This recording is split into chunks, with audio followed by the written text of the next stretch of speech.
नमस्ते। आज एक ऐसे सवाल पर बात करते हैं जो आजकल हर माता पिता और टीचर के मन में घूम रहा है। क्या हमारे बच्चों के लिए एआई की दुनिया सेफ है? आइए इसी को समझने के लिए कुछ बहुत ही आसान नियमों पर नजर डालते हैं। तो सबसे बड़ा सवाल यहीं उठता है ना?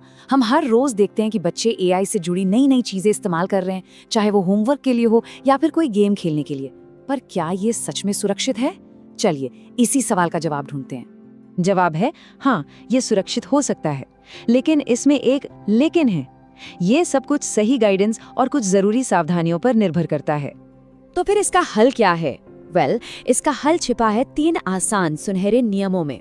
ये नियम इतने सिंपल हैं कि बच्चे इन्हें आसानी से याद रख सकते हैं और अपनी डिजिटल जिंदगी में अपना सकते हैं। तो ये 3 नियम है क्या? पहला, अपनी पर्सनल जानकारी को हमेशा सेफ रखो। दूसरा, एआई का इस्तेमाल हमेशा किसी बड़े की देखरेख में करो। और तीसरा, इसे सीखने के लिए इस्तेमाल करो, चीटिंग के लिए नहीं। चलिए एक एक करके इन्हें समझते हैं। पहले नियम से शुरू करते हैं। तो आते हैं नियम नंबर 1 पर, और ये शायद सबसे जरूरी नियम है, सिर्फ एआई के लिए ही नहीं बल्कि पूरी ऑनलाइन दुनिया के लिए। अपना असली पता या फोन नंबर कभी किसी से शेयर ना करें। ये एक ऐसी बात है जिसे हर बच्चे को बिल्कुल गांठ बांध लेनी चाहिए। ये उनकी ऑनलाइन सेफ्टी का पहला और सबसे मजबूत कदम है।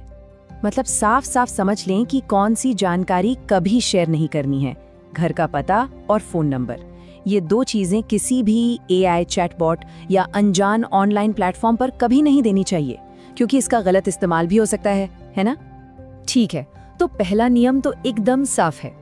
अब चलते हैं दूसरे नियम की ओर, जो अकेले नहीं बल्कि साथ मिलकर काम करने के बारे में है। इसका इस्तेमाल किसी माता पिता या टीचर के साथ करें। सीधी सी बात है, बच्चों के लिए एआई का सफर अकेले तय करने वाला नहीं होना चाहिए। इसे एक टीम गेम की तरह सोचना चाहिए। हाँ, इस नियम को एक टीम एक्टिविटी की तरह देखना सबसे अच्छा है। जब बच्चे किसी बड़े के साथ मिलकर एआई का इस्तेमाल करते हैं तो वो न सिर्फ सुरक्षित रहते हैं बल्कि ये सीखने और नई चीजें खोजने का एक मजेदार तरीका भी बन जाता है। और अब तीसरा और आखिरी सुनहरा नियम। ये नियम सिर्फ सुरक्षा के बारे में नहीं है बल्कि एआई का सही तरीके से इस्तेमाल करने के बारे में है। इसका इस्तेमाल नकल करने के लिए ना करें, सीखने के लिए करें। ये एक बहुत बड़ा फर्क है। टेक्नोलॉजी का मकसद हमें होशियार बनाना है, आलसी नहीं। यहाँ देखिए 2 रास्ते हैं। एक है शॉर्टकट लेना यानी कि चीटिंग करना, और दूसरा है एआई को एक टूल यानी औजार की तरह इस्तेमाल करना जो सीखने में मदद करे। बच्चों को यह समझना होगा कि एआई उनका होमवर्क करने के लिए नहीं है बल्कि मुश्किल विषयों को बेहतर ढंग से समझने में उनकी मदद करने के लिए है। तो इन सभी नियमों का निचोड़ क्या है? ये सब एक बड़े आइडिया पर आके टिकता है। ये एक औजार है, शॉर्टकट नहीं। बस यही है मूल मंत्र।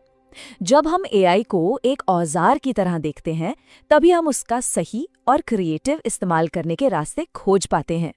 तो अगली बार जब कोई बच्चा एआई का इस्तेमाल करे तो डरने के बजाय ये सवाल पूछना चाहिए, ये औजार आज सीखने में कैसे मदद कर सकता है?